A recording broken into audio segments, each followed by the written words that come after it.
আমার নুডলসের প্রশংসা আগাগোড়া প্রায় সবাই করে আলহামদুলিল্লাহ। তবে আজকের নুডলসটা কেন জানি সবাই খুব ভীষণ পছন্দ করেছে। আসসালামু আলাইকুম এভরিওয়ান। এই তো প্রথমে বাচ্চাদেরকে লাগিয়ে দিয়েছি আমি মটরশুঁটি ছিলার কাজে।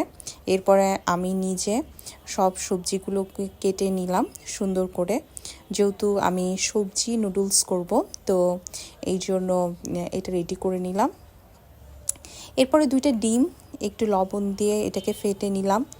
নিয়ে এখন হচ্ছে চুলায় পাত্র বসিয়ে দিয়েছি।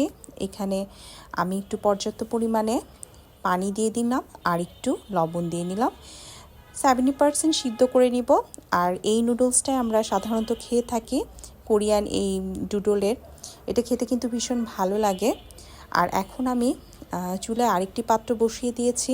এখানে তেল দিয়ে দিলাম আর 2টা ডিম, পেঁয়াজ, কাঁচামরিচ আর একটু লবণ দিয়ে এটাকে খুব ভালো করে সুন্দর করে একটু লালটা লালটা করে নিলাম, হালকা করে নেওয়ার পরে তারপরে ডিমগুলো দিয়ে নিলাম। আর কি আমরা যেভাবে আর কি নুডলসটা রান্না করি।